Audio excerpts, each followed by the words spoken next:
तो यहाँ पे देखो wave nature of the light आपको एक्सप्लेन करना है। कैसे कि जब कोई वेव एक मीडियम से दूसरे मीडियम में जाएगी, ठीक है, तो उसमें चेंज आ जाएगा कितने का, फेज का, पाई एंगल का चेंज आ जाएगा।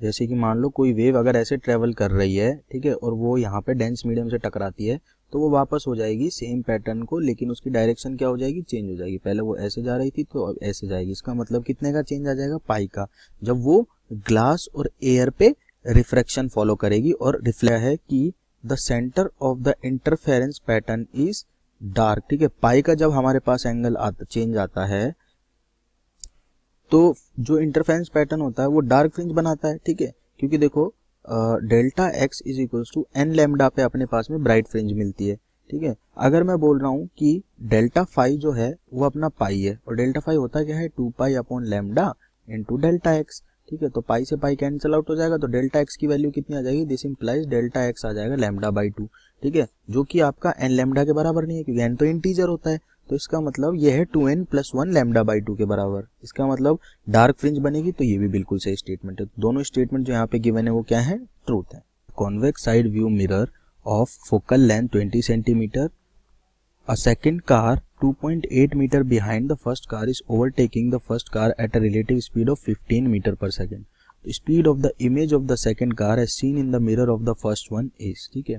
तो क्या हो रहा है, पहले कार के मिरर में दूसरे कार की जो कि 2.8 मीटर पीछे है, ठीक है, उसकी स्पीड आ रही है रिलेटिव 15 मीटर पर सेकेंड, ठीक है, किसके रिस्पेक्ट में, फर्स्ट कार के रिस्पेक्ट में। तो आपको उसकी इमेज की स्पीड बतानी है। तो देखो 1/v + 1/u = 1/f होता है, ठीक है। ये क्या होता है हमारे पास में, ये होता है मिरर फॉर्मूला। अगर मैं इसको डिफरेंशिएट करना चाहूँ t के रिस्पेक्ट में, तो क्या आ जाएगा, ये आ जाएगा -1/v²,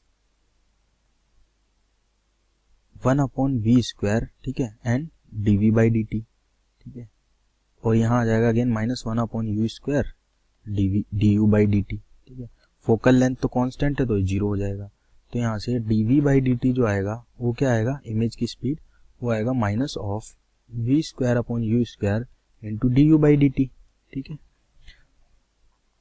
अब देखो v/u क्या लिख सकते हैं हम, f/u-f लिख सकते हैं, ठीक है। ये रिलेशन कहाँ से निकलता है, मिरर फॉर्मूला से निकलता है, ठीक है। आप इसको v से मल्टीप्लाई कर दो, यहाँ से आपके पास v/u की वैल्यू आ जाएगी, ठीक है। अब देखो f/u-f अगर लिखता हूँ तो dv/dt जो बनेगा, इमेज की स्पीड बनेगी, वो क्या आ जाएगी, माइनस टाइम f/u-f का होल स्क्वायर इंटू du/dt, ठीक है। अब f की वैल्यू क्या है, focal length of convex mirror positive होती है, वो है 20 सेंटीमीटर। तो लिखेंगे भाई 20 का डिवाइडेड बाय u, क्या है, u है आपका 2.8 मीटर, यानी कि ये हो जाएगा 280 मीटर। तो हो जाएगा -280 centimetre minus of 20 centimetre F की वैल्यू, इसका स्क्वायर इंटू du/dt कितना है, 15।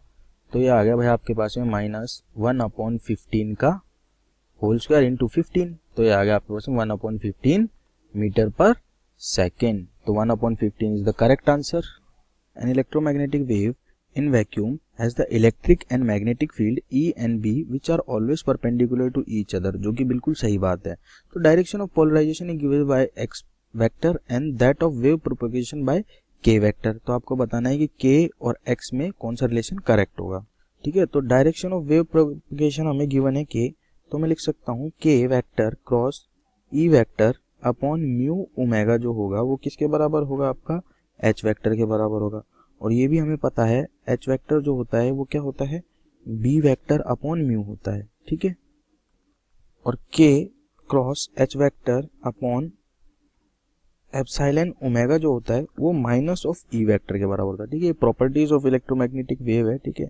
इससे हमें क्या पता चल रहा है कि e जो है वो हमेशा परपेंडिकुलर है h वेक्टर के, और k जो है वो हमेशा परपेंडिकुलर है e वेक्टर के, ठीक है। या हम बोल सकते हैं कि जो पोलराइज्ड है वेव है, ठीक है, डायरेक्शन ऑफ पोलराइजेशन है, यानी कि x वेक्टर है वो क्या है आपका, पैरेलल है e वेक्टर के, और k जो है वो पैरेलल है e क्रॉस b के। जो डायरेक्शन ऑफ पोलराइजेशन होगी वो क्या होगी, हमेशा वेव प्रोपगेशन के परपेंडिकुलर होगी, और जो वेव प्रोपगेशन है वो खुद परपेंडिकुलर है ई के। तो इसका मतलब जो डायरेक्शन ऑफ पोलराइजेशन है वो ई के पैरेलल हो गई, ठीक है। और सिमिलरली k = e क्रॉस भी हम बोल सकते हैं, ठीक है। यहाँ से हम रिलेशन लिख सकते हैं। देखो अगर मैं h की जगह रख दूं b, ठीक है, तो k क्रॉस b आ जाएगा e, तो e क्या हो गया, k क्रॉस b के परपेंडिकुलर है। अगर मैं यहाँ से निकालना चाहूँ k की जगह लिख के रिलेशन में, और यहाँ पे अगर मैं h की वैल्यू रखना चाहूँ b अपॉन म्यू, तो इसका मतलब k b के परपेंडिकुलर होगा, b के परपेंडिकुलर हो गया, और b k और e से बने प्लेन के परपेंडिकुलर हो गया। इसका मतलब e और b से बने प्लेन के परपेंडिकुलर k हो गया, तो k is equals to e cross b भी लिख सकता हूँ। तो कौन सा ऑप्शन है आपका, option B is the correct, ठीक है, जहाँ पे पोलराइजेशन, डायरेक्शन ऑफ पोलराइजेशन वो इलेक्ट्रिक फील्ड के पैरेलल है और जो वेव प्रोपगेशन है वो दोनों से बने प्लेन के परपेंडिकुलर है। और ये तो हमें पता ही होता है कि वेव हमेशा ई और बी से जो बना प्लेन होता है उसके परपेंडिकुलर ट्रैवल करती है। इन YDSC experiment, one of the slit is wider than the other so that the amplitude of the light from one slit is double of that the other slit. If IM to be the maximum intensity, the resultant intensity I when they interfere at phase difference phi is given by, ठीक है। यानी कि YDSC में एक slit को क्या किया गया है, पतला बनाया गया है और दूसरी स्लिट को थोड़ा चौड़ा बनाया गया है। स्क्रीन पे एम्पलीट्यूड जो है वो कैसे लेने के लिए, एक स्लिट से दुगना लेने के लिए, ठीक है। तो ये डायग्राम मैंने आपको समझा दिया है। अब यहाँ पे क्या लिखते हैं हम, A1 मान लेते हैं A, तो A2 कितना हो जाएगा आपके पास में, 2A हो जाएगा, ठीक है। तो I1 जो होगा वो कितना हो जाएगा आपके पास में, A1 A स्क्वायर हो जाएगा, और I2 जो होगा वो कितना हो जाएगा, 4A स्क्वायर हो जाएगा, ठीक है। यानी कि यहाँ से मैं लिख सकता हूँ I क्या होता है, A के प्रोपोर्शनल होता है, ठीक है। तो यहाँ से मैं लिख सकता हूँ I रिजल्टेंट जो आएगा वो आएगा I1 plus I2 plus 2 root I1 root I2 cos phi आता है, ठीक है, फेज डिफरेंस बिटवीन टू। तो यहाँ से मैं लिख सकता हूँ I प्लस 4I, ठीक है, plus 2 under root 4I square और cos फाई आ जाएगा, ठीक है, यही आएगा। तो यहाँ से मैं लिख सकता हूँ कि जो IR आएगा, रिजल्टेंट आएगी इंटेंसिटी, वो किसके बराबर होगी, वो आपकी आ जाएगी, देखो ये हो गया 5I और ये हो गया 4I, यानी कि 5 plus 4I 5I plus 4I cos theta, cos phi sorry, ठीक है, ये होगी रिजल्टेंट इंटेंसिटी। अब देखो आई मैक्स जो होता है, आई मैक्स उसको हम क्या लिख सकते हैं, उसको हम लिख सकते हैं कि भाई A1 प्लस A2 का होल स्क्वायर, ठीक है। A1 क्या है, एम्पलीट्यूड ऑफ 1, आई मैक्स क्या होता है, देखो रूट I1 प्लस I2 का होल स्क्वायर होता है, या मैं उसको A1 प्लस A2 लिख सकता हूँ। कंडीशन में जो फॉलो कर रहा हूँ वो ये है कि I प्रोपोर्शनल होता है मैं एम्पलीट्यूड के स्क्वायर के, ठीक है। तो यहाँ से मैं रिजल्ट लिखता जा रहा हूँ। तो ये A हो गया, ये 2A हो गया, तो इसका स्क्वायर कर देंगे तो कितना आ जाएगा भाई अपने पास में, 9A स्क्वायर आ जाएगा, ठीक है। ये आ गया आपकी मैक्सिमम इंटेंसिटी, करेक्ट। अब हम क्या करते हैं, I1 अगर मैं लिखना चाहूँ, ठीक है, I लिखना चाहूँ मैं, तो देखो आई मैक्स लिखते हैं पहले। आई मैक्स क्या हो गया, 9 times A square, A square क्या है, I के प्रोपोर्शनल, यानी कि I A 9I हो गया। यानी कि अगर मैं I लिखना चाहता हूँ तो कितना हो जाएगा, आई मैक्स बाय 9 हो जाएगा, ठीक है। तो आई मैक्स बाई 9 हो गया। अब यहाँ से मैं क्या करता हूँ, I की value I max by 9 put कर देता हूँ, ठीक है, आई मैक्स बाई 9 पुट कर दूंगा इस वाली इक्वेशन में, ठीक है।